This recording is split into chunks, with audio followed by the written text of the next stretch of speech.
Und während dem Talerschwingen denkt der Felix an Sophie. Und Sophie, sie ist immer noch im Tessin und denkt jeden Tag an Felix. Heute war die ganze Familie auf einer schönen Wanderung. Wo sie müde und hungrig zurück ins Rustico kommen, hören sie es pfeifen. Das kann nur etwas sein. Der Murmeli-Express. Tatsächlich, es liegt ein Kuvert auf den Stegen.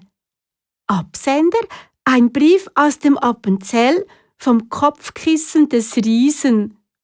Von Felix, geschickt mit Murmeli-Express. Ende Juli auf der Meglisalp. Hoi, meine ach so ferne Sophie. Hier im Appenzell liegen die Häuser verstreut an den Berghängen. Und soll ich dir verraten, warum das so ist?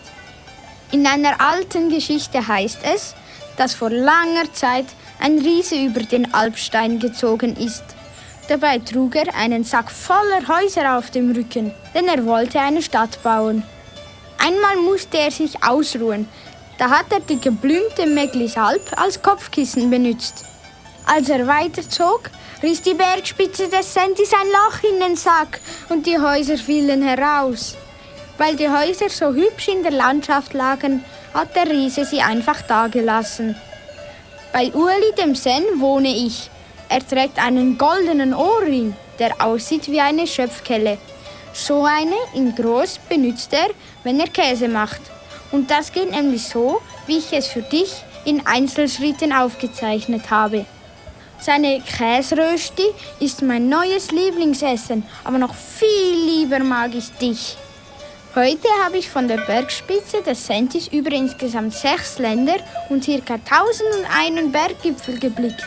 Doch ich werde die Bergspitzen nicht nachzählen, denn ich will schnell zu dir. Gruß und Kuss an Felix. Der Felix hat sich also entschlossen, heimzugehen. Auf seiner Heimreise kommt er nochmal in eine grosse Stadt. Nach Zürich. Plötzlich verschreckt der Felix ganz fest. Es hat so laut geklopft.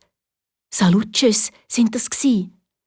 Salutschüsse, das sind Kanonenschüsse und an besonderen Fest macht man das. Ein besonderes Fest in der Schweiz ist der 1. August. An diesem Tag hat die Schweiz Geburtstag und das wird im ganzen Land gefeiert. Eben mit Salutschüsse und Feuerwerk.